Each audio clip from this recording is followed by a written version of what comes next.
folks, and welcome to another edition of Garbage Theater. Tonight's installment, Ninja Terminator. I'm your host Chase with my co-hosts Blake and John. Ha ha! I don't want to say anything. You don't even want to say the tagline? No. John? Let's get this shit show on the road. All right. Ninja Terminator. You know, I'm surprised. Movie, I have no fucking clue what happened in this movie. I'm so mad about this because I know I'm gonna lose because everybody's talking about how much notes they got, and I'm over here like, well, I wrote down a couple sentences, and I don't know what all happened in this movie. This movie was nonsense. Yeah, absolute nonsense. I have a lot of notes, but a significant number of them end in question marks. Yeah, I've got a lot of like 4 or 5 question marks behind some lines. Yeah. Mine don't have question marks. They just say things like "sweet baseline," and why not jump down the stairs? Can I go ahead and make an observation? Yes. That everything with Jaguar Wong and Tiger Chan was its own movie, and all the ninja bullshit was jammed into that movie. I agree, and I found myself struggling. Like, should I be more worried about what's going on with Jaguar Wong? Yeah. Which, can we all just agree that is the most badass name ever in existence? Yeah. Yeah. That's the one thing I got out of this movie is there's a character named Jaguar Wong. That's going on my tombstone. Yeah. I'm not even going to change my name. I'm just going to put that on my tombstone. Right. I was just going to say, Jaguar Wong is a badass name. But yeah, no, 100% that is what happened. Yeah. Like, this was a totally different movie, and my man Godfrey just chopped it all up, threw in some white ninjas, and here we are. Because, am I right or wrong? But the two never met, right? No, never. Okay. They only talked on the phone. Okay, exactly. All right. Well, that's part of my thing. It was like they know each other, but they've never seen each other, or yeah. And they know things about each other that they've never talked about on screen. Yeah. Yeah. And also, my big thing about this movie was, like when I said, why not jump down the stairs? They did that whole little run down the stairs, but you hit every single step. But then when they got off the stairs, the ninjas would run with such short little steps. Yeah, they were mall walking around. They're doing their little ninja runs. But they weren't barely moving anywhere. They were when they cranked it up to Benny Hill pace. Yeah. God. Jesus. Let's get this over with. Yeah, we got our feelings of it out. Let's start going through this. I'm a little surprised that you guys didn't love this as much as I did. It was just, I don't know. It was so nonsensical that, and I've got notes, but they don't make sense. I was just writing down what was happening. I mean, I think I got everything. I know what happened in the movie. Like, I'm gonna tell you, the plot that I have throughout my notes is shaky at best. All right. So all I could think of the whole time I watched this was, well, this is what it's like to watch a movie that I picked. Yeah. I really didn't mean to punish anybody. I thought we were gonna have a rip roaring good time. Oh, we are. Don't worry. Yeah. So the movie starts off to a funky little montage of ninja weapons on a table. Sweet baseline. Size, ninja stars, nunchucks, handcuffs. You know, that classic ninja weapon. Yep. Yeah. We get a little establishing shot of Japan and this little Japanese pagoda. And man, do ninjas love ninja decor. Yeah, they got ninjas on everything. All their paper lanterns have ninjas on them. It'd be like going to an accountant's office where the drapes have calculators on it. Yeah. I think like I'm sure all this stuff just came from some like crappy souvenir shop. Yeah. So we open on a little mysterious ritual going on, where there's a bunch of ninjas and they're opening these glowing boxes and taking these little pieces of this golden statue out, and the music is ear-shatteringly shrill.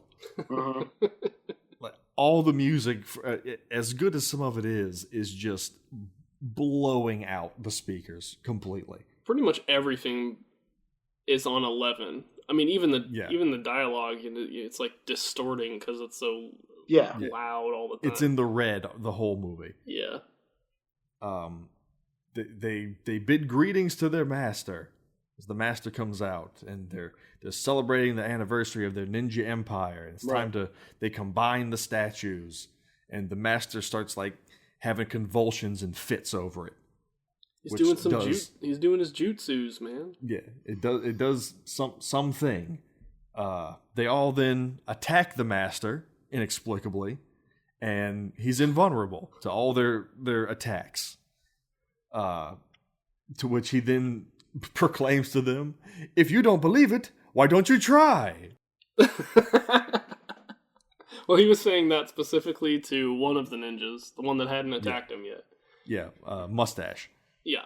Yeah. I was at this point I'd already checked out of the movie. 20 seconds in. 20 seconds, I was like, fuck this. So Mustache then gets up and decides he's going to try it out. He chops away at the master. It does nothing. It just pings off of him. And they all declare, "Master, you are the supreme ninja." Then they all went home. End of the movie. We cut to a different scene, and the three ninjas from before that were attacking the master each steal a piece of the statue for some reason that we don't know and take off running with them. A team of red ninjas do their little mall walk in pursuit of them. Right. As they're chasing them around this ninja village, which really looks like the Polynesian village at Disney World. It looks like a rest stop to me. So there's some fighting, and here's where the three main characters were all just head to toe black ninja, to where I couldn't tell if this was one ninja doing all the fighting or we were cutting in between the different ones. I don't know. When I saw the red ninjas, when I first saw the red ninjas, I thought that was going to be a question. And I'm looking at it and I can see my thought process, because it says 3 red ninjas. Never mind, it's a bunch of them. Because you couldn't tell who's who anymore. No, there's no point where you have any clear idea of how many people are involved in this fight. Where ninjas can conjure swords out of thin air. Yeah. And teleport. Teleport. It's them jutsus. They got the sword appearing jutsu. Yeah. Shoot smoke out of their sleeves. You can teleport, but you're going to take 3 minutes to go down a flight of steps.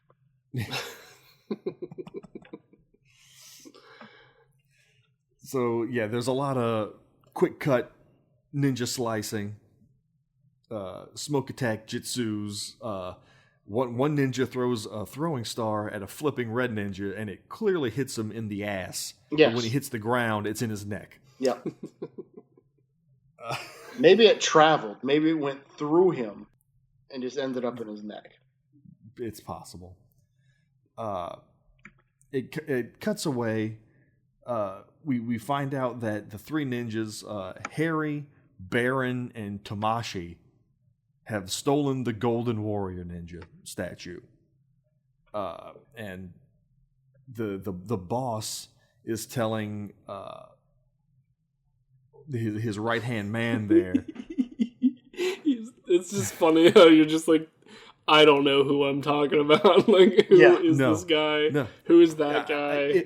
If you think I'm going to peg down who's who in this, it's not happening. No. There's 2 dudes in a room. Nope. I didn't write down any names. Nothing. I mean, I tried. I mean, some of these I have names for, not all of them. there's a higher ranking guy talking to a lower ranking guy, telling him to go and get the ninja pieces back from the traitor ninjas. Right. Make sure you kill them. Then we time jump 2 years, so it's not going well.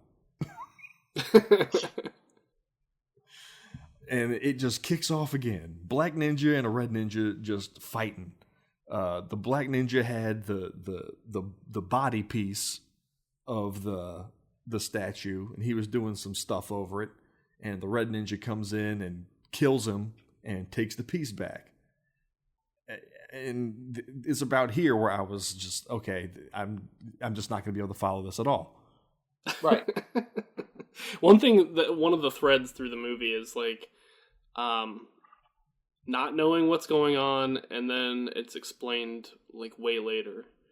Yeah, it's not even it's not even stuff that's supposed to be like a surprise. It's not like surprise. Yeah. This is what was happening. It was like, now I'm gonna tell you. Yeah, just and to just have a little effect of that, I'm gonna explain something now, and then we'll reveal when it actually comes up later. So the ritual that they do with the pieces, whenever they put them together, whoever owns the statue is completely invulnerable. Mm-hmm. But when you have just a piece, whatever piece is invulnerable on you. So Mustache Ninja has the right arm, so only his right arm is invincible. The other white ninja only has the left arm, so only his left arm is invincible. And the third ninja has the body, so his torso is invincible. Okay, I didn't catch any of that. I didn't get that either. I guess I wasn't paying attention to which limbs they were striking. Yeah. I mean, that makes at least that makes sense. I mean, that's kind of a neat idea, at least. Yeah, it actually kind of is. Now just hang on, because as we go through this episode, I'll tell you when they actually establish that, because it's nonsense. Right. So from that scene, we cut to a funeral. The funeral of the person we just saw die. No time has passed. Who is... Yeah, that's the other thing about the movie, is there's no time for you to think about anything that you just saw. No, there's no passage of time for you to process any semblance of a plot. No, I think there's 2 establishing shots in the entire movie. It just goes. Yeah. Usually when I take notes, I'll do like a header telling us where we are and like what scene we're in, and then I put notes in there. This is couldn't do that this time. My headers are, I don't know, a dojo, and then later, and then some weirdo's house. Oh God. So we're at Tamashi's funeral. The only Asian ninja, right? That got killed, got took out. We're with his brother and sister, Machiko and Ikaza, and they're standing over him and they're trying to figure out what happened. And Ikaza's like, "Oh, I'm bothered by my brother's death. The police say he was found with pieces of metal in his back. It's so strange." Yeah, what was with this like Elmer Fudd shit? We have to figure out what happened to him for the sake of the family. You understand? He's like Homestar Runner. Yeah, and so he's like his brother was killed by a ninja star, and he's like, these circumstances are suspicious.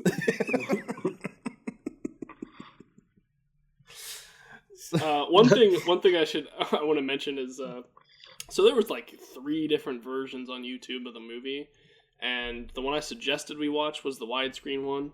If you watched the full screen one, the one that's like cropped, this shot with Ikaza talking for a really long time is almost entirely the gravestone and like some dirt. The characters are both like chopped off. No pans needed. And I think that's the version most people have seen. whatever's dead center, that's it. Yeah. Oh, God. So we cut from the funeral, the 2-person funeral, back to the bad guys, and we're introduced to Tiger Chan, a.k.a. Asian He-Man. Yes. This is some weirdo's house, by the way. He's this Asian guy in a white suit, and he's got the page boy He-Man haircut. It's just He-Man hair. It's just a blonde He-Man wig. At any second, Cringer could come out. Yeah. Yeah, it's like definitely a wig, too. I mean, we're not talking about he's got dyed hair or anything. No. He's wearing a bad lady's wig. Yeah. A cheap-ass wig from the window of the wig shop. So they reiterate again that they have to get the pieces of the statue back. They believe that Machiko and Ikaza have the torso, that Tamashi would have left it to them. And so he said, okay, so go and get it from him. Asian He-Man then leaves, goes into the next room where there's another subordinate, and he repeats the entire speech that just happened again. Right. So he's a delegator. Yeah. And this is another, so this is, I think, the beginning of the, where we start seeing the two parts of the movie being smashed together. Yeah. Because Tiger and his boss, Baron, are never in the same shot together. Yeah. Okay. So, that's something else. Because for a while, for most of the movie, I thought the white guy boss was a different person from Baron the Ninja. And I was extremely confused by this. Well, I think they only ever say his name one time. That would be why. Yeah. Okay, that clears up a lot for me. So, Tiger Chan delegates to his subordinate, go find Machiko and Ikaza. We then cut to them on top of Machiko and Ikaza. They've found them. They found them. A whole squad of members-only jacketed ninjas with descend. nylons over their face. Yeah. They descend, and Machiko and Ikaza are in a car, and they're stopping to check out the view while they wait for someone to meet them. Who's meeting them? Yeah, who knows? And they're in the middle of nowhere. The middle of nowhere. And somehow these assassins were able to determine where they were going to go and stop in the middle of nowhere. Yeah. Y'all are forgetting that these are ninjas we're talking about. Are they, though? I don't know if these guys are ninjas. I don't think these guys are ninjas at all. Everybody's a ninja in this movie. Everyone in Japan's a ninja. Yes. So this is Hong Kong. It is Hong Kong? I don't fucking know. We were in Japan earlier. See, I thought there was okay. I know it started in Japan. And about halfway through the movie, I was like, this doesn't look like Japan anymore. Yeah. But I was like, oh, well, fuck it. It's probably all filmed in California anyway. Yeah. Because they were driving on the right side of the road and everything. And I was like, well, that's not how it is in Japan. And I don't know. Oh, yeah. Yeah. They attack. Ikaza gets beaten severely. Oh, he gets straight killed. Yeah, he does get... Okay, yeah, he did get killed because they stabbed him in the stomach or something, right? Yeah. A bunch of dudes stabbed him. A bunch of dudes stabbed him, so... Ikaza gets fucked up. We then cut to Mustache Ninja in his camo ninja suit, in what appears to be a Super 8 motel room, doing ninja things. Yeah, just doing handstands on their motel furniture. Yeah. and chopping up watermelons. Ninja stuff. I'm about to say, it's what you do when you're a ninja. And then we cut to a random ninja fire twirler. What the fuck is happening? Okay, a couple things really quick. So Machiko just disappears from the previous scene. They kill Ikaza. Yeah. I don't know what happened to Machiko. She's just gone. A victim of continuity. Yeah. The guy doing the fire spinning is Baron. Okay, how was anyone supposed to know that? How do you know that? It's the eyes, man. I know those eyes. Get the fuck out of here. Well, he's the black ninja. Well, they were all black ninjas in the beginning. Well, in the beginning, but Harry takes on the camo, and then Baron takes on the black. It's okay. You're making a movie about ninjas, which I get. They're ninjas. But everybody's got their faces covered. How is the casual viewer supposed to know who's who? Yeah. Well, I mean, by their camo. And what's the point? And what's the point of the eyeliner? That is a mystery we'll never solve. Okay. To be spookier. Yeah. I mean, and also why if you're supposed to be stealthy, why are you flipping around the city in a bright red ninja costume? This is true. There's a lot of questions. So we go from the fire twirler back to Mustache. He's de-ninja'd. Mm-hmm. And this is probably the most necessary scene of the entire movie. Right. He's sitting there, and his wife comes out, and he asks her, "Oh, what are we eating tonight?" And she says, "Oh, we're having your favorite." And he guesses, "Steamed crabs?" And she says, "No, drunken crab." Well, that's not my favorite, is it? It's not my favorite. I wrote down here, steamed crab is his favorite dish. She made drunken crab because she's awful. So he asks, "Well, what's that?" "Well, hang in there and you'll find out." And then the crabs attack her. Yeah. And he makes this face like, "Oh, this silly woman." And ninja darts the crabs to death. Now, and for him to throw that ninja knife into that crab, that knife had to go around a corner. I was about to say, in the kitchen, that's around a corner. And it cuts after that. That's the scene. That was the whole scene. The last shot of this scene is just the crab just scooting around with a knife sticking out of his ass. Yeah, he didn't even kill the crab. He only pissed it off. Why did the crabs attack her? Now they're definitely she was trying to get him drunk. Her. She's over there trying to hot Cosby the crabs, and she should have just been steaming them. Yeah. So we cut from the crabs to the coolest dude in the movie. Hell yeah. Jaguar Wong. My dude. Cool guy in the big city. That's right. And in this scene, which is complete ADR, and I'm sure wasn't actually what was being said in this scene. Part of the fun of this movie for me was trying to piece together what the original movie was supposed to be before Godfrey got his hands on it.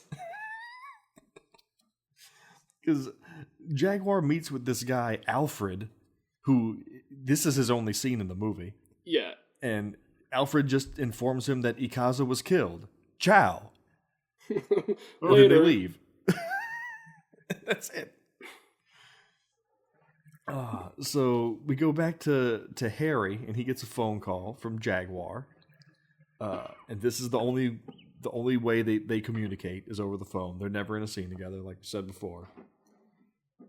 Jaguar's telling him, we got to watch out. These guys are animals. You just can't tell.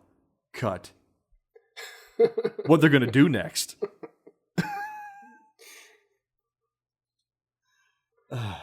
So, Machiko is their only lead for the Ninja Warrior statue now that Ikaza's dead. And Jaguar's going to go to her restaurant to find her. From there, we go to a scene with some street toughs playing catch on the sidewalk. Right. And Jaguar comes sauntering up. and he's asking for directions to the restaurant. And one of them says, "Yeah, there ain't no restaurants around here, buddy." Yeah, and they just go to fighting. And then they just start fighting. My notes there say, "Don't ask for directions in this town."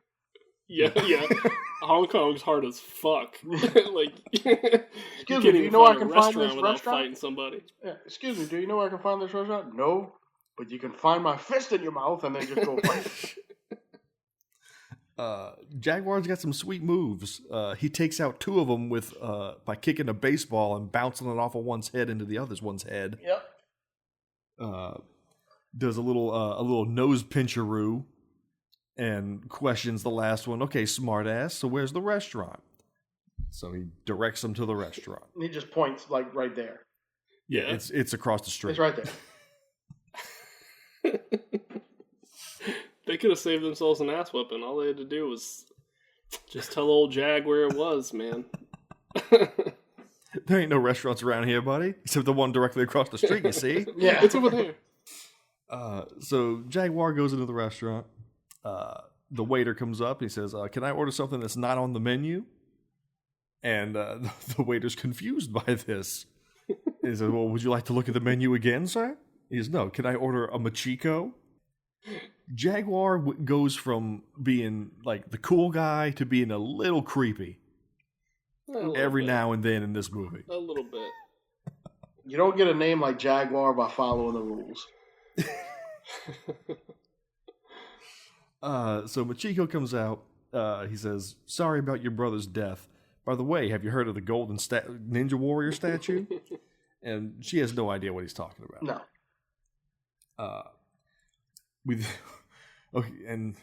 Again, the pacing.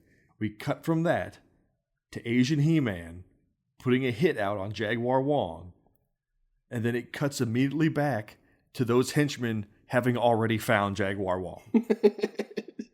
I love this. Hey, you Jaguar Wong? Yeah, he's just walking down this like used car lot, and some guy's like, he's like buffing a tire, and looks at, "Hey, are you Jaguar Wong? Oh, you're a pretty cool man, but guys like you need to be shown a lesson." Yeah. Fight again. The dialogue in this movie. So he said, "Okay, so you're going to be the one to teach me the lesson? Yeah, let's see those Jaguar skills." And then they have a fight in the parking lot. And here's something that I noticed. It's a trend throughout the whole movie. Every time Jaguar gets in a fight with a group of guys, they add one more guy to the roster. Yeah, they had one. Yeah, this guy just came out of nowhere. Yeah. And while they're fighting, another guy comes out from around the car. So it's like, we're going to figure out the exact number of guys it takes to beat Jaguar Wong, but we're only going to add one per fight until we hit that sweet spot. Yeah. Either that or there's just always a good Samaritan in Hong Kong that just gets a thrashing for their trouble. Yeah. So, hey, what's going on over here? Oh, God. Hey, fella, looks like you need some help. And then you catch a jaguar paw to the face. Yeah. So he defeats the group. He grabs the last one. And he says, "I got a message for you to take back to Tiger Chan. Keep away from Machiko and forget about the golden Ninja Warrior." So they run off defeated. We then cut to Red Ninja, and I don't know who this Red Ninja is, but he's a person. He's a character because he repeats, and then later he like shows his face, and I can't remember who the hell he is. Right. Well, who is he? I'm not sure he's one specific guy or not. It's not clear. We know he's from. All we know is that he's from the Ninja Empire. Yeah. He's also the worst ninja ever. Yeah, he is not good. He's detected immediately every time he tries to go covertly into somebody's house. Yeah. Well, he's always trying to go into another ninja's place. Yeah, he's sneaking into Mustache's house first. And this is what I was talking about. Like, it's like a surprise. We don't know what he's doing or where he is until Harry shows up. Yeah, he's just snooping around, opening drawers, and then Harry walks in whistling, and the Red Ninja hides and jumps out to attack, but he hits only air. And then Harry appears fully ninja'd out, just like that. Instant ninja suit jutsu. Eyeliner and all. Yeah, and as soon as he appears, the movie emits a sound that just makes your ears bleed. It's this shriek. So they go at it in the apartment, throwing ninja stars, and Harry's catching them on his side, and they're spinning. He takes out a mirror to blind the red ninja, to which the red ninja counters by putting his hand over his face in a stunning act of ninjutsu. The red ninja then vanishes in a puff of smoke, and the note I had for their entire fight was fidget spinners and literal smoke and mirrors. Literal smoke and mirrors. That's fantastic. It was. I mean, fidget spinners and literal smoke and mirrors. And before it cuts out, Harry really inspects that ninja star that's stuck on his side. Yeah, the fidget spinner. The fidget spinner. So now I'm convinced that this movie was actually a time travel movie. And it was just to show the nonsense that is the fidget spinner. He's like, is this your fidget spinner? Yes, this is my fidget spinner, but this is your fidget spinner. And boom, you have a movie.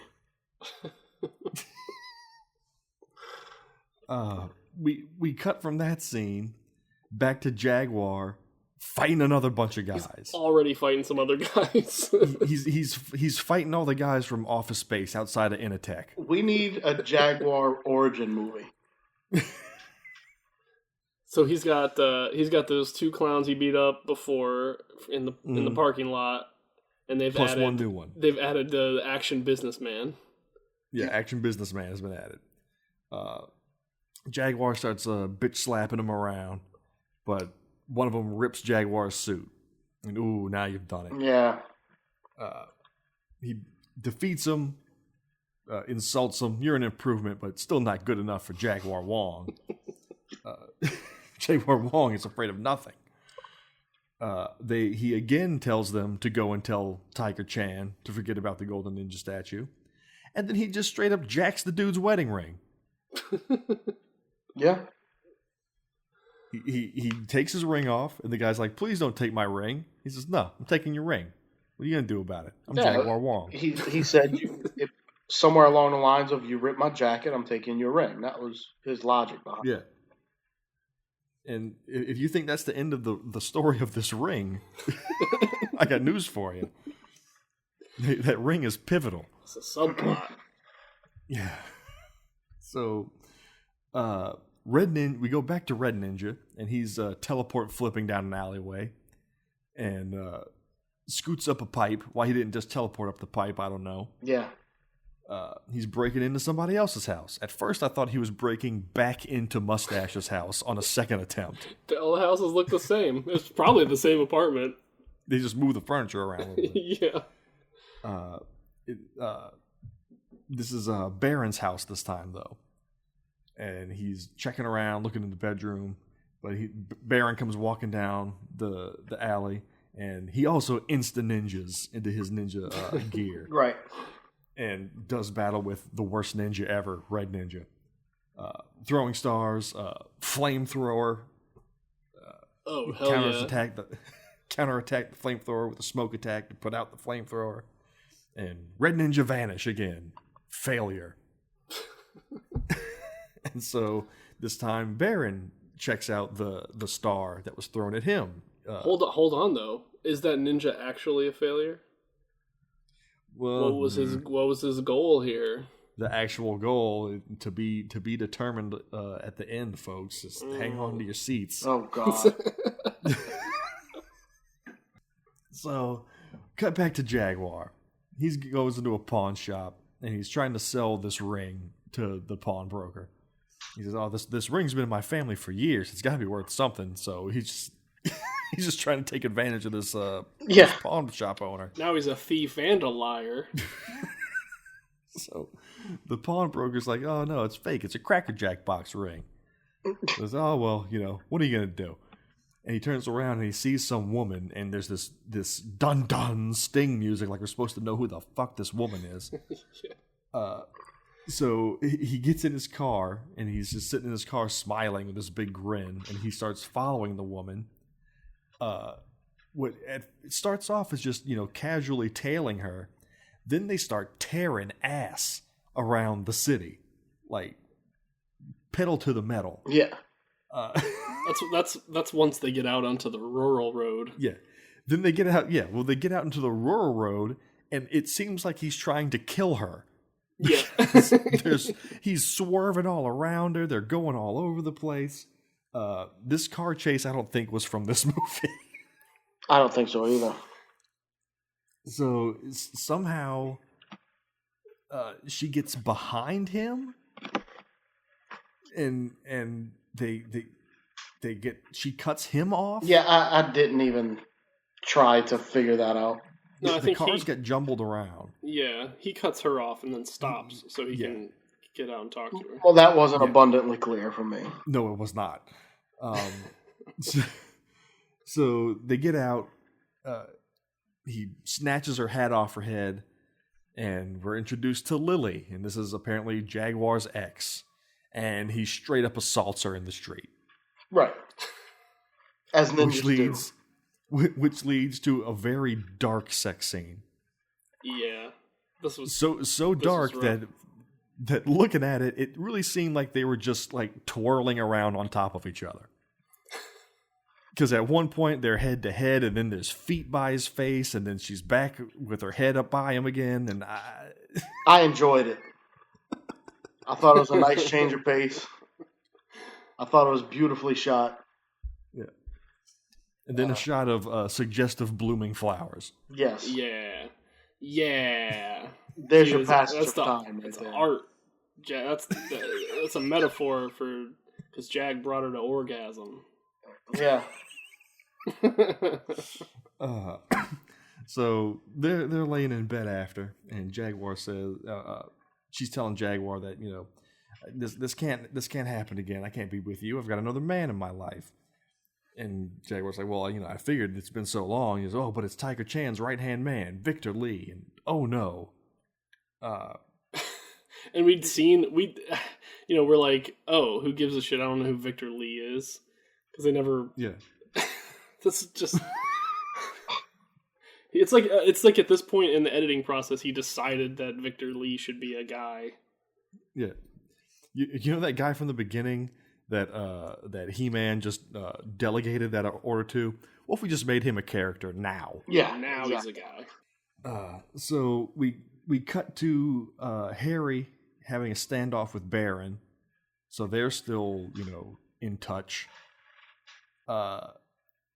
They accuse each other of trying to steal the warrior parts from each other. And then it's revealed, ho ho ho, that sneaky red ninja, he was up to something. He's mixing fidget spinners. Yeah, he used their fidget spinners against each other so that they think that each other was the red ninja, I guess, or sent by them, or sent by them, sent by one of the other guy. I don't know. You'd think ninjas would know better than to, hey, use this ninja star that I signed. Yeah. Yeah, I don't know why they have, I don't know why they have personalized monogrammed fucking ninja stars. My spinner has 6 blades. My spinner has 4. We're mortal enemies now. That's what I got out of it. Mine's one says bad motherfucker on it. So they have the little aha moment that the ninja used them against each other. And then they declare that Yamato is coming for us. Who the fuck is Yamato? Using context clues, I assume that it's their master ninja from the beginning. Maybe? He never comes back. No, but we know he's the leader of the Ninja Empire. And we know that the Ninja Empire is the one that's after him. So... Yeah. So... They say that, if Yamato's coming for us, the triangular force will be no more. So I guess the three of them, Harry, Baron, and Tomashi were the triangular force. That's the one and only time they say that. Yeah. It ended in scene 2. Yeah. So the Ninja Empire's coming. They'll destroy us. Destroy us, I say. Unless we destroy them first. And then deafening airplane noise. Tiger Chan's minions are walking to a car, and it makes this awkward transition where right as they open the car door and get in, they walk into a room of an office. So it seems like the office is inside of the car. Are you telling me it's not? It's a TARDIS. I need to change my notes then. So, the red ninja is saying that they're investigating the 3 traitors, trying to figure out where the pieces are. He declares that he killed Tomashi and took the body of the statue before Tomashi could create the supreme ninja spirit. Right. This lore is confusing. Yes, to say the least. It's the lore that you find confusing? It's the lore. The Supreme Ninja Spirit's a thing now. Yeah. The Triangle of Force. Oh, and we get the one and only time they say the Red Ninja's name, Karada. So we cut back to Jaguar, and what do you know? There's some more street toughs after him. And who do they add to the roster this time? Why not the pawn shop guy? He looks like Asian Carl Sagan with a mustache. I was saying Ron Burgundy rolls up. All I could think, anything having to do with the pawn shop, all I could think of was like, if it was like Chumley from Pawn Stars just happened to be thrown into this. He'd be like, no, man, that ruby's fake. And they'd fight him for it. So now the pawn shop guy comes up with a thick Tennessee accent out of nowhere. And he's talking about that this is his brother's ring, and I knew it the second I saw it. So now I'm going to take out my revenge on you. We know you didn't know that the second you saw it. We were there. Yeah. Oh. So yeah, and so there's a lot of things that don't make sense about this. Yeah. So was the pawn shop guy just like this, straight and narrow guy? He's got his pawn shop. Yeah, his brother's mixed up in some shady dealings, but then he gets drawn into it because of the ring. But the ring's a piece of shit. So why do you care? And why did he care when it got stolen? He's like, please don't take my ring.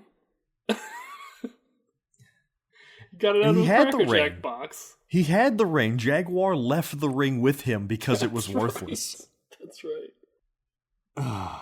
So Jaguar beats them all again because it's still not enough to beat Jaguar.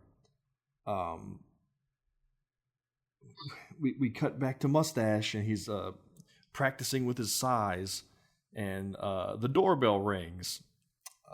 He opens up the door and some smoke rolls in, which he then, dives away from. And the first of many messenger robots saunters into the room. Now, John, you requested to go through this scene yourself, so take it, because I've got a vein popping out of my forehead right now. The little robot. Little robot shows up, and then they do like these little close-ups on the robot parts, so you get a good look at it. For some reason, it's like I don't know what they're trying to establish here, that it's actually threatening somehow. I don't know.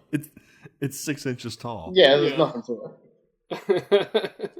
Like, you have no problems throwing knives at crabs, but this is a robot. Yeah. It's a whole nother. And then the robot starts talking. Traitor, you have 3 days to return the golden ninja warrior to our master. Please wind the robot for the rest of the message. Yeah. Hear and obey. I was so excited when it started talking. My note says, "Ooh, the robot has a message." Yeah. keep going, because that's not even the crown jewel of the scene. Then Harry gets to the ninja phone, which happens to be a Garfield phone. That the eyes open up when he picks it up. Yes. It's an animated Garfield phone. And nobody thought to say, hey, this is a ninja movie. Maybe we should just go ahead and put the old rotary back here instead of this Garfield phone that's going to take everybody out of the experience.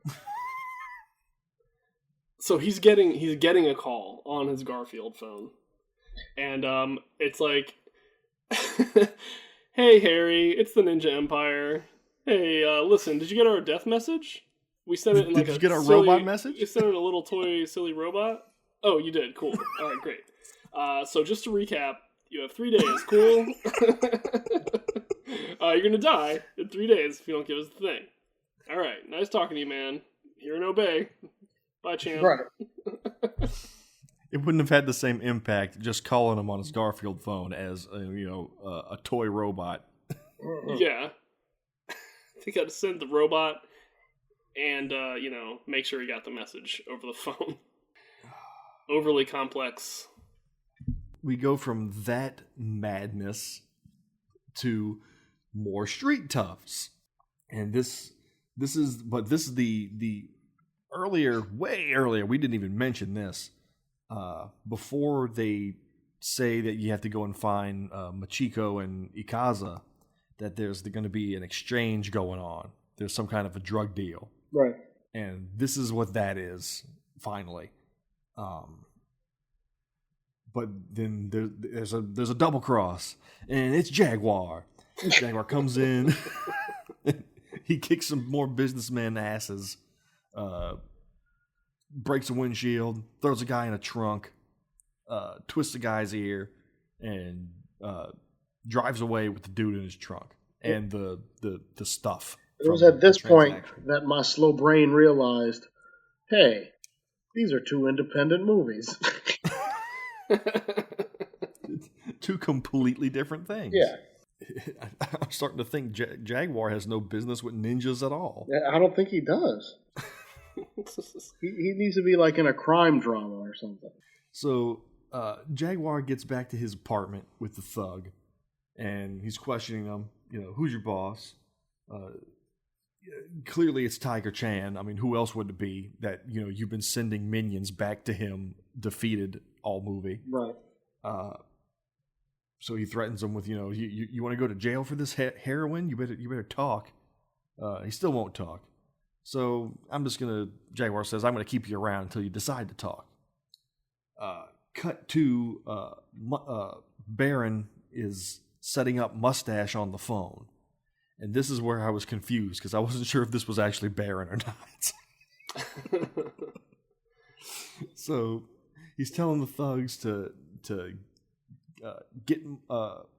make a trade, Machiko for the statue. And this was confusing to me because I thought they already had the body of the statue, because I thought the Red Ninja was on their team. I was so confused by this point. I had no Baron. I don't Baron's even know independent who at this point. Yeah, I was completely lost by now. Victor tells Tiger that, Jaguar screwed up the deal. So Tiger says, well, you're going to have to pay for that, and cuts off one of Victor's fingers. No, So, no, that was a flashback. What? That was a flashback to another time that he had to cut off one of his fingers. All right. Get the fuck out of here. I'm done with this thing. In what way did they establish that was a flashback? He was in different clothes. Everybody's in different clothes.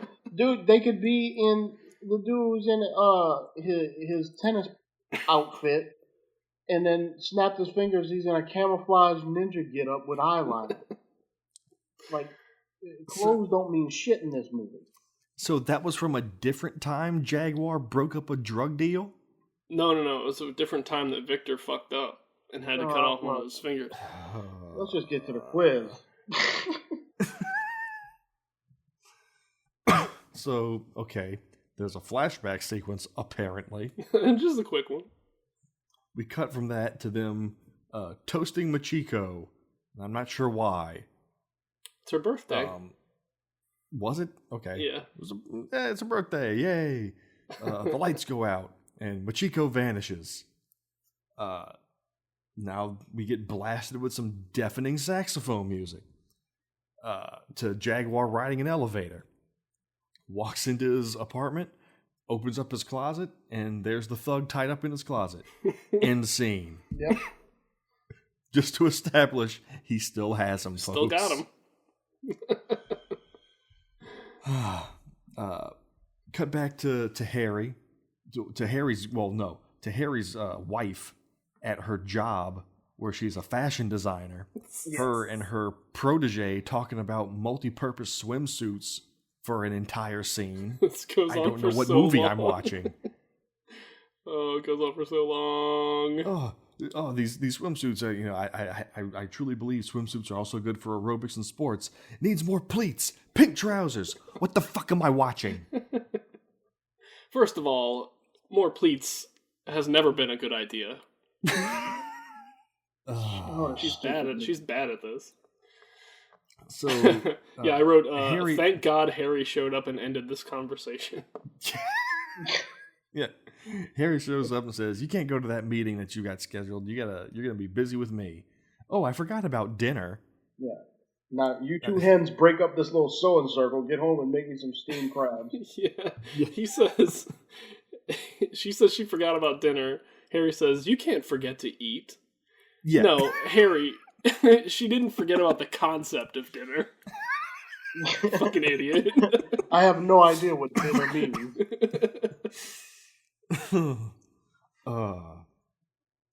So they go downstairs out to the car, and the car windshield has something smeared all over it. And from what I can tell, it's just a smudge and then Ninja. Yeah. I couldn't tell what the top was. Harry scrapes it off, and underneath it is scrawled 2 days left. And he blames it on kids just, joshing around. Yeah. These damn kids with their fidget spinners. Yeah. Out here marking up cars. I don't know why he's playing games. His wife knows he's a ninja. I mean, in the crab scene, he was sitting at the table polishing his wakizashi. He's curving darts around the corner to kill crabs. Yeah. We cut from that to Baron sitting down, eating a big old slice of watermelon left over from the last shot with Harry chopping it up. It's like a comical, Wes Anderson style wide shot with him center frame eating watermelon with a fork. Yeah. It reminded me of Seinfeld when they're eating with a Snickers bar or whatever with a fork in a knife. Yeah. He's literally eating a watermelon with a fork in a knife. Yeah. And at this point, you might be thinking, how can this shot get any sillier? Well, why don't we bring another robot into the mix? Yeah. Boom. Another messenger bot comes in and delivers a message to Baron. 2 days left. See, that's not fair, man. Harry got 3. So then Victor gets a phone call from someone calling himself a dick. Yeah. It's Jaguar. Why is he referring to himself as Dick? Because he's a ninja. I can't tell you. No, he's not. He's not at all. For this movie, he is. How did he get this number anyway? He's like, "Hi, is this Machiko's kidnappers?" Yeah. Cool. I found you guys in the yellow pages. So he says, I've got your man and I've got your stuff. I'll exchange it for Machiko. And so they say, okay, well we'll meet at this nightclub later tonight. So this is when they establish how the statue works, because they cut back to Mustache. and he's got the arm of the statue out, and he takes his sword and he starts hacking away at his own arm, and it doesn't do anything. I didn't catch any of this. Yeah, so he opens the box. It's the right arm of the statue. He holds out his right arm, and he takes out his katana, and he takes a couple of chops at it and just pings off of it. So that's what explained to me that whatever part of the statue you have, that part of you is invulnerable. That's amazing. I can't believe that I didn't get that. I just assumed that the movie was incompetent bullshit, you know. Because I was just like, oh, it's violating the rules that it set up, you know, saying that you need to have the whole thing for this kind of invulnerability to work. And then, you know, not surprisingly, they would go back and invalidate that. Yeah. But there is a logic. That's amazing. Yeah, it's surprising. Like I said, that's kind of a cool idea for a ninja show. They cut into the nightclub. There's dancers on the stage. There's music that is just absolutely batshit crazy. Right. Jaguar comes in and he sees Lily dancing on the dance floor, and you know he just completely forgets why he's here and pursues Lily. Right. And gets jumped by the thugs because Lily's working with them because you know she's with Tiger's right hand man. So shame on you, Jaguar. Exactly. Be smarter. This scene where he gets jumped is completely black. Yeah, like, you can't see jack pitch shit black. in here. You can't see what's going on. They beat him up. They take him back to their lair, and the main thug, who is an Asian man with a Cockney accent, Which makes sense.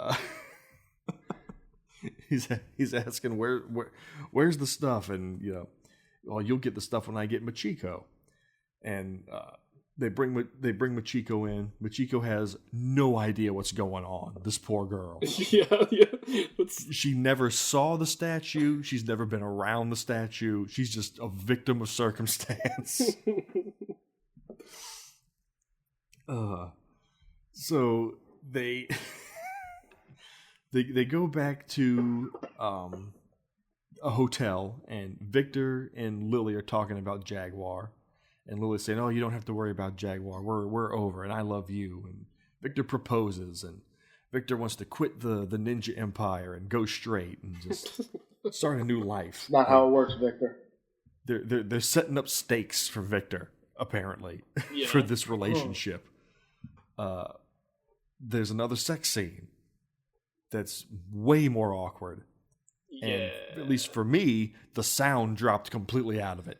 Yeah, I think that was the video, because I checked. I actually had 2 versions of this going concurrently on YouTube. So, like, because the other version had better video quality, so if, I couldn't make something out, I would go to the other one and see if I could see what it was. So, yeah, that was the video that the sound dropped out in. This is where the Pink Floyd song is playing. Okay. I didn't get that. That I was Pink too Floyd was not bothered. compensated for, I'm sure. I was too bothered by the very awkward sex scene. Yeah. Victor goes to work on that titty for a long time. Jesus Christ.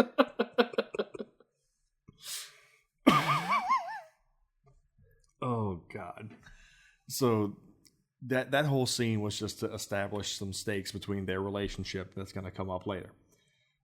They go back to Jaguar, and Jaguar's having a little confrontation with the main thug holding him captive and saying, "Jaguar, your future doesn't look very bright. Since you've made the decision not to cooperate, there's no reason to allow you to give you the privilege to continue your life, so you've already made that decision." Right. This scene is fucking crazy. and then Jaguar responds, "Well, that sounds simple."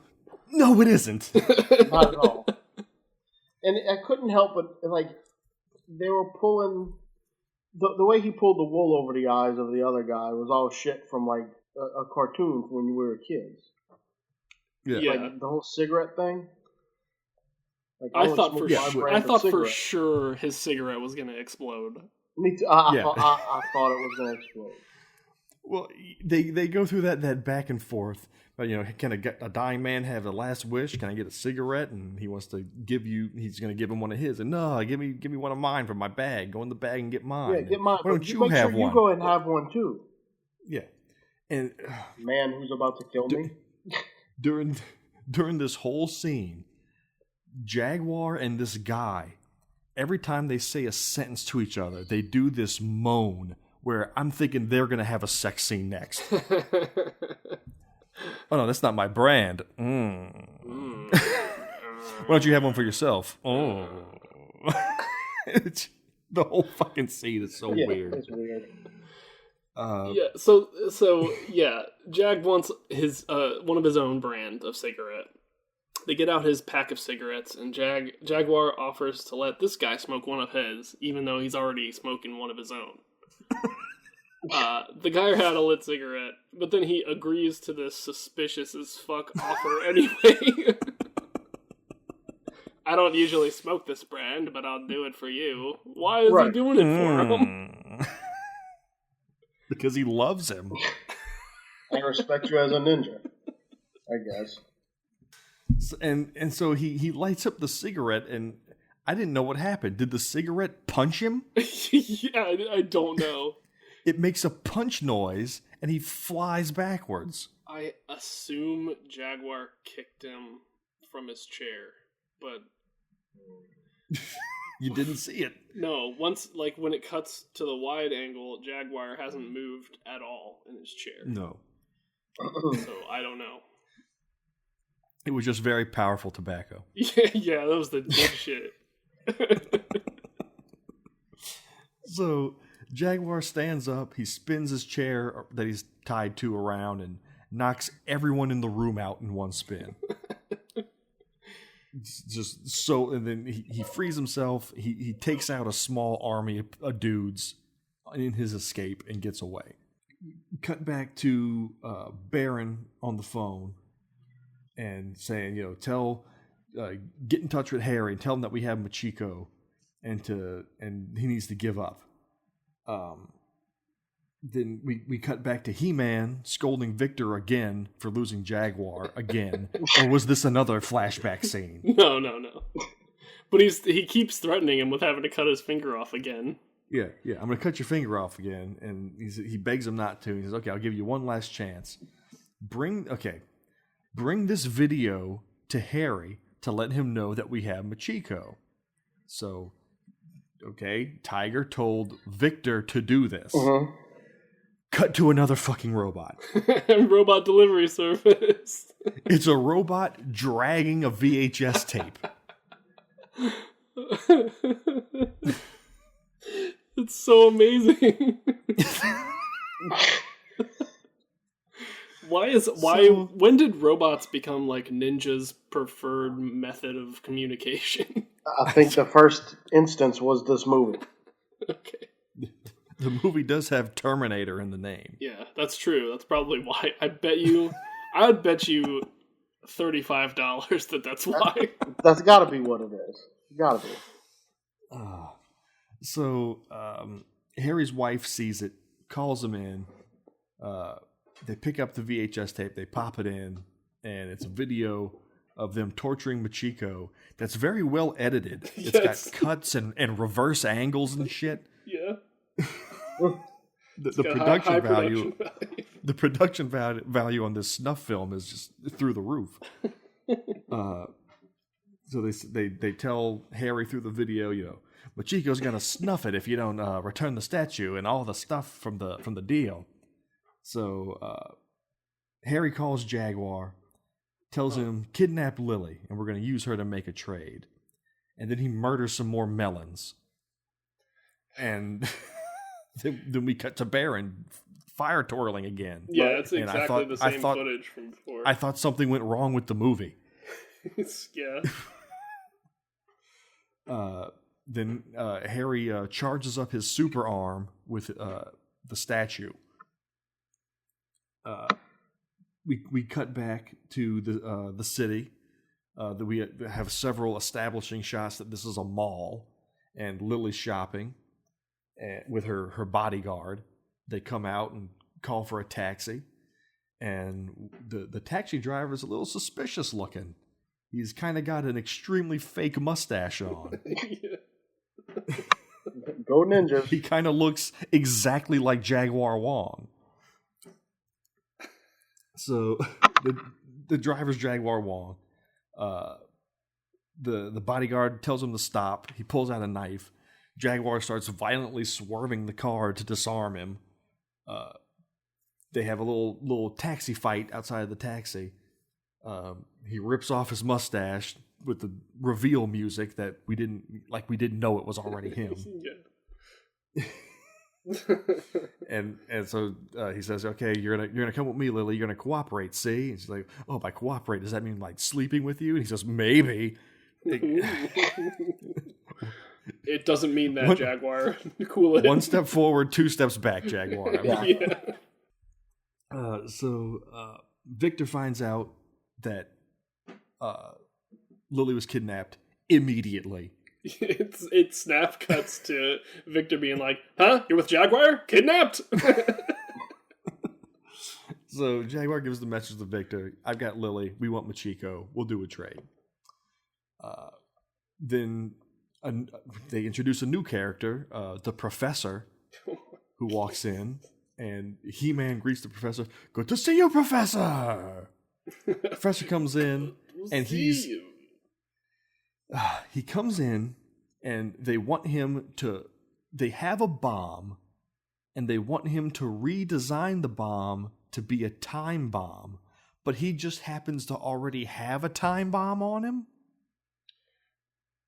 This scene I could not figure out. I don't know. He repurposed something into a time bomb, and that's what he has. Who knows? Who knows with this movie? But they just asked him to make a time bomb, and he's like, "Oh yeah, okay," and he just puts it down in front of him. I think the briefcase he has is the time bomb that they requested, but it was something else before. Dude, I don't know. I seriously don't know. But the best part is when Tiger says, "But will it blow my enemies up?" Yeah, will it blow my enemies up? To which the Professor responds, "I would say sky high." That was a good one. Come on. So they take Machiko and they say, "We have to get you in a disguise for this." Hint, hint at what's about to happen. Yeah. Jaguar shows up to the trade-off spot, which is on the side of a cliff face, with Lily. Victor comes in with his goons and quote unquote Machiko. They both release the hostages and they walk by. Lily takes a glance at the Machiko and in a suspicious way. And then what do you know? Machiko attacks Jaguar. And it's some dude. They pulled a Crocodile Dundee on him. Yeah. So Victor reveals that there's that said bomb from earlier is hooked up to Machiko, and he's got a detonator that all he has to do is press it, and no more Machiko. So they cut to Machiko to show this, and she's got like an old school alarm clock with the two big bells on top of it, very loosely tied to her with a single piece of twine. Yeah. Are you going to tell me that is not a time bomb? It has a timepiece on it.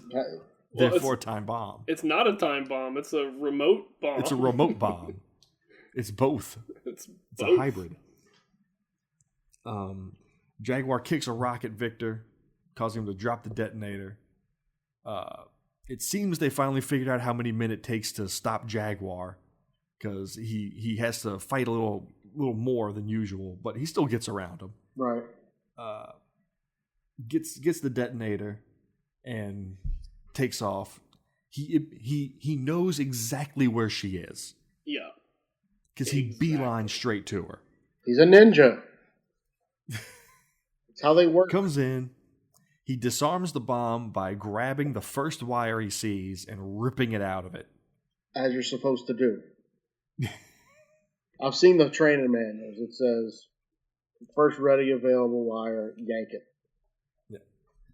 Now So from there, this part is crazy to me. Like he knocks the remote out of Victor's hand, but he's still like 30 yards away from him. So, and then he gets attacked by a bunch of dudes. All Victor has to do is bend over and grab that remote and blow Machiko to hell. He's got all the cards. But once Jaguar beats all the dudes up, Victor's gone. He just ran away. Tiger has every reason to hate Victor. Yeah. Victor owes him a finger.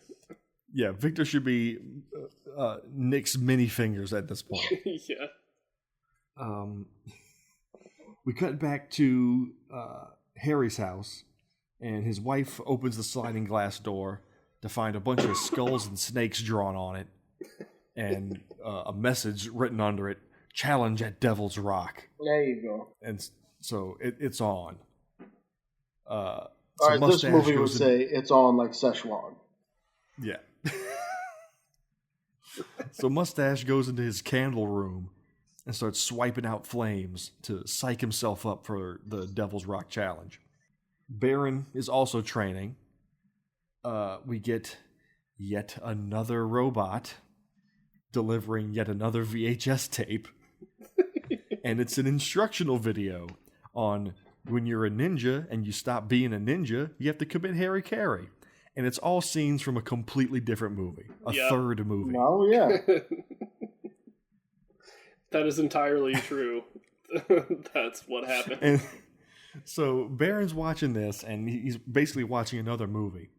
And right the second before the scene cuts, the voiceover on the tape goes, "I am a Ninja Terminator." Thus justifying the title. Just to get it in there. Didn't catch that either. So we cut to a boat for some reason. And the guy on the boat comes running out, screaming at Tiger that Jaguar Wong's here. And so Jaguar Wong pops out, and Tiger tells his guys, "Don't worry about this. I got this." And to know how on it is, Tiger removes his He-Man wig. Oh man, it's so fucking on. He's like, "Hold my wig."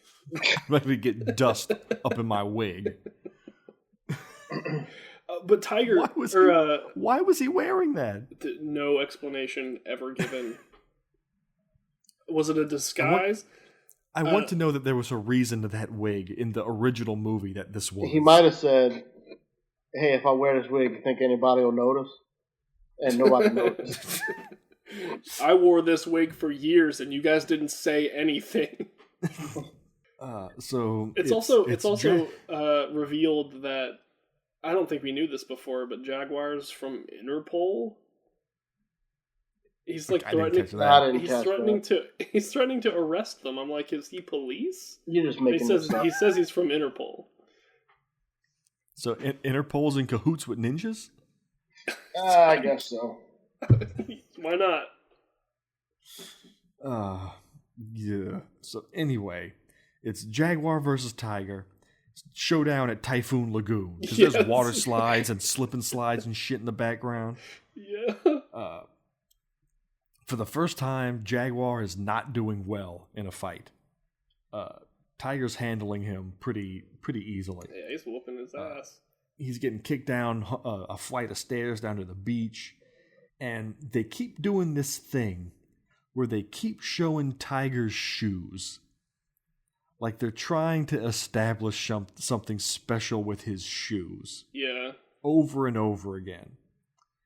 And so they show his shoes. He's wearing he's wearing the shoes that Pee Wee Herman puts on when he dances in the bar. His white loafers. It's those white loafers. Yeah. They're fighting. Jaguar gets his arm broken. They cut to the shoes again. Jaguar has to stoop. I thought it was because they're both of these fighters are leg guys. You know, like in Legend of Drunken Master, when he's fighting that leg guy at the end, he keeps looking at his feet and looking at the fancy footwork. You know, mm-hmm. But He wasn't doing any footwork, though. They were just highlighting his shoes. Yeah. I don't know. Maybe this movie was just a commercial for them dope-ass shoes. Well, it comes around later because they're supposed to be like really heavy or something because he keeps getting his foot stuck in the sand. He'll try to do like a stomp attack at Tiger, and his foot will go like clean into the sand and like bury itself. And Jaguar has to stoop to fighting Dirty. He attacks him with the Dale Dribble pocket sand attack. Yeah. It's Tiger's only weakness, apparently, because he keeps doing it. Is sand. Yeah. Tiger tries to do this like downward like drill attack where he like buries himself waist deep in the sand. So that's again how the sand works. Yeah. Jaguar runs back up the stairs off the beach. I'm like, where you going, Jaguar? There ain't no sand up there. There's no sand up there. But you know what is up there? Dice. Yeah. It's very important to a ninja's supply. So they showed that dice like one time before back in the restaurant. Yep. And I don't know. Yeah. He's been hanging on to it all this time just so he can annoy Jaguar, Tiger. Yeah. He rolls and the die comes out of his pocket and they do a snap zoom on it. And he then picks it up and just like flicks it at Jaguar. It does this little pissant dice attack. So this is where they go back down to the sand. Jaguar jumps off the boardwalk, does this drill attack, gets buried waist deep in the sand. Jaguar attacks him while he's, immobilized.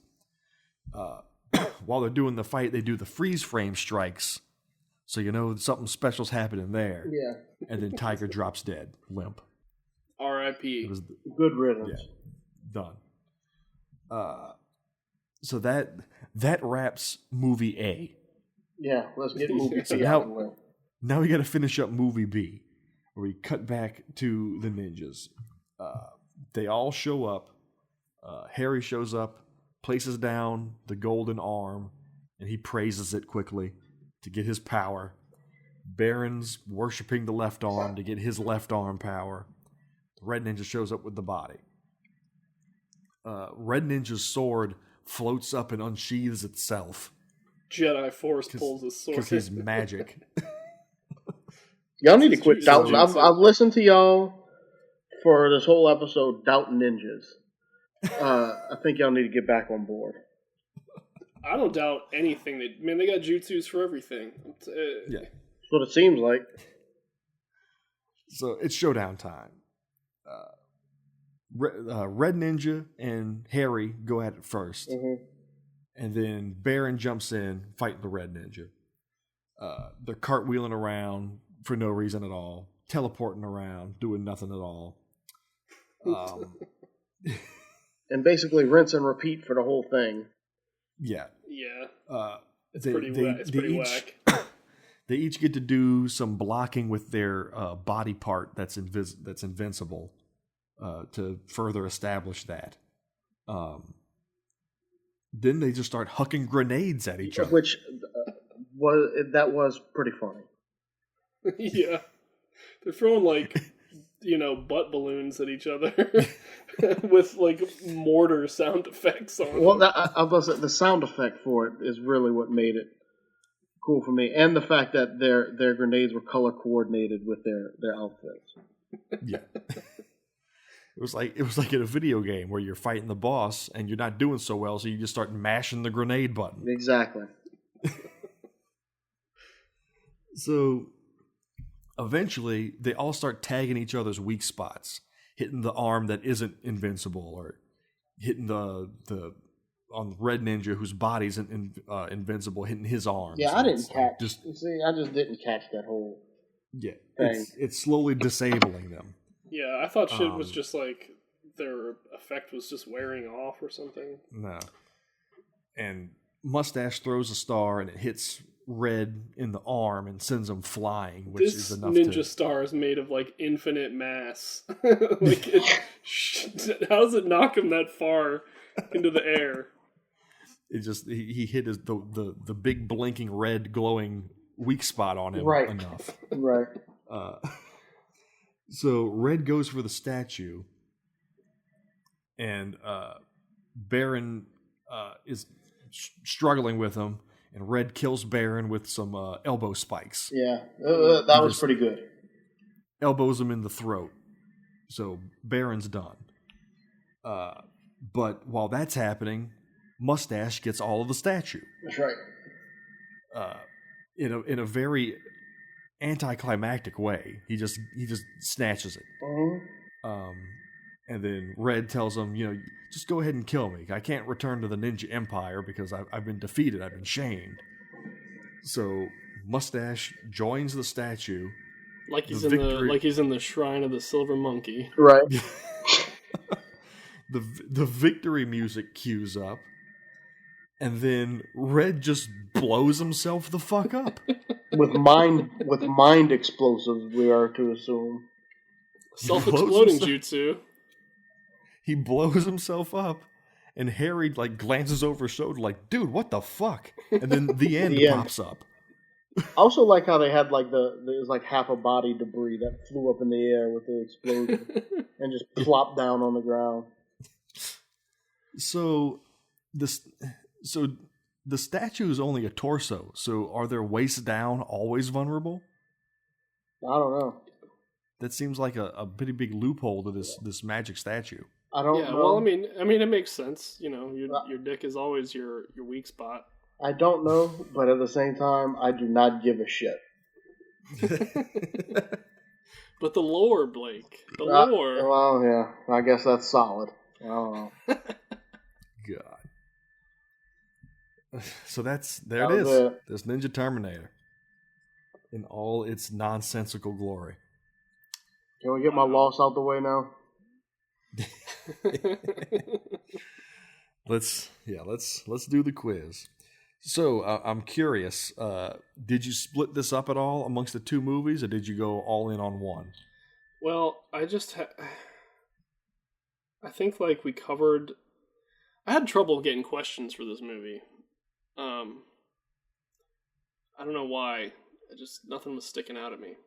So I have some questions from the stabilizer that we might have to do just because it'll roll over. Yeah. But I have a couple from the stabilizer prepared. Okay. Well, I'm ready when you are. Well, let me get to my little notes app so I'm not Alright. I'm ready. Okay. In the beginning, they're celebrating the anniversary of the Ninja Empire. Which anniversary is it?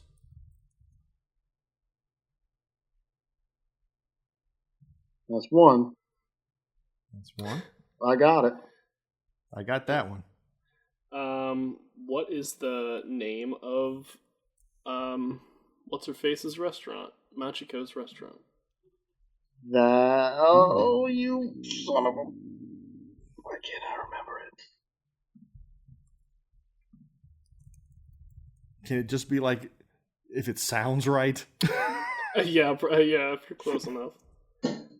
I won't check your spelling. Okay, that's one that I picked out, but don't ask me to spell it.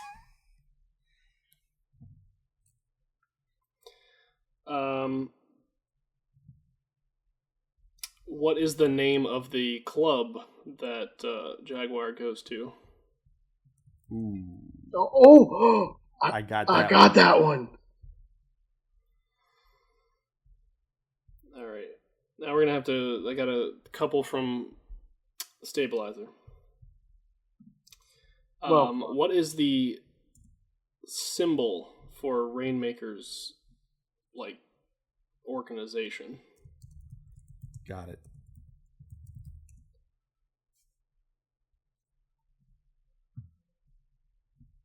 And then at the very end of the movie, there's a letter on the bottom of that helicopter.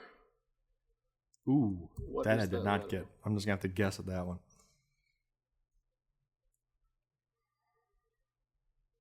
And I hope we don't have a tie because We're not going to have a most tie. of my stuff.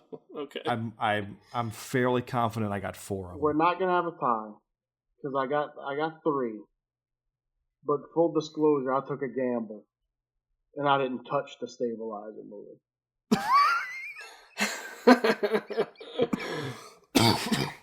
All right. Which anniversary is it for the Ninja Empire? 20th. All right. The name of the restaurant? The Dai Chun restaurant? What did you say, Chip? The Dai Chun restaurant? Dai Yat Shen or something like that? That's what I got. Yeah, Blake's closer. It's Dai Yat Chen. Oh, I thought it was Dai Chun. Nah, like you said, I couldn't spell it, but that. Yeah. Dai Yat Chen. That's what I heard in the blown out audio. Yeah. Well, I was going more on the sign, based on the sign. I know, like, you said it one time, but I checked the sign. What was the name of the club? The Volvo Club. All right. So what is the symbol for Rainmaker's organization? The Golden Triangle. I put a turtle. It was the Golden Triangle. And then what's the letter on the bottom of the helicopter? A Z. I just guessed an L. It's an F. I was gonna say F. Son of a bitch. that That would have been amazing. That would have been crazy to like not watch the movie and get one of them right. So what is that? I only got 3. I only got 3. Oh, No, you got. it. Wait, really? Yeah. Oh. So we got to do the tiebreaker. So you got to ask a 6th question. And the way this works is the first person to answer gets it. But if you answer wrong, you lose. All right. Let me see if I can pull a question out of my ass. Man, I paid attention to a lot of little details through Stabilizer because I just watched that fucking thing, and there's some good ones. I wasn't taking notes during Stabilizer. I just like was sort of picking things out. I guess it wouldn't be fair to use Stabilizer questions for Blake at this point. No, who cares?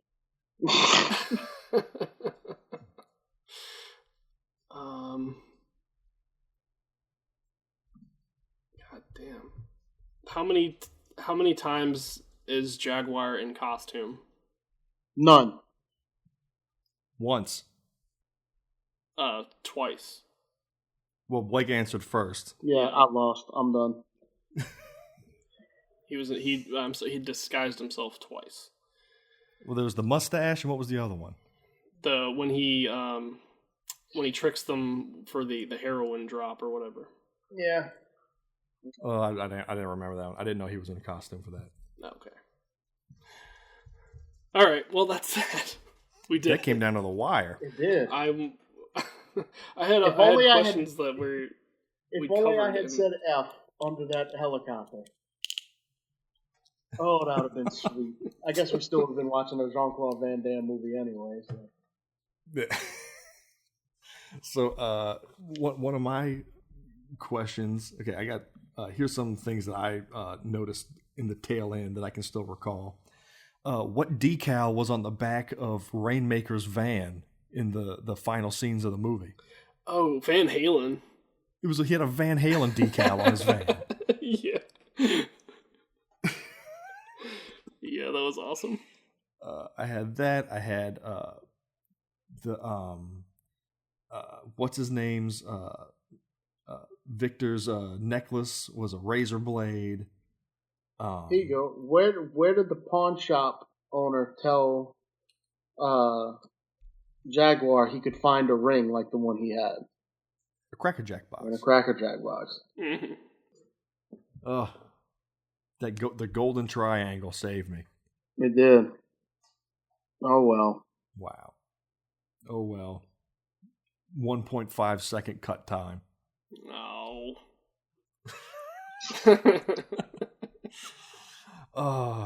We're watching Derailed, folks. JCVD. Yeah. It's going to be a Van Damme heavy season, I guess. You still got your... I don't have to use the sword of Van Damocles. Nope. Not yet. You almost did. Almost. How are we going to be able to pick anything out of like a 1.5 second shot? That's a good question. It's going to be interesting. I didn't pick this movie to be enjoyable. You guys are sadists. We are. We really are. Oh my God. Well, that's a wrap for Ninja Terminator, folks. As usual, you can find us on Facebook at facebook.com/garbage theater. We've got a Twitter handle at garbage_theater. You can see us do some things there. We're going to be putting up some more artworks and whatnots in the weeks to come for the next episode. Yeah, when I joined, I planned on doing so much artwork. I have like one piece that I haven't put up yet, and it's going to be totally irrelevant by the time it gets up there. That's like a month old. Right. It's more than a month old. I started it after my very first appearance on the show. Yeah, that was a little while ago. Yeah, it was at least 2 months. We'll be watching Derailed. That's the 2002 Derailed, not the newer Derailed with Clive Owen. That's an actual good movie. Don't watch that one. Gotcha. You can find it on YouTube and only on YouTube unless you want to buy it. Don't recommend that.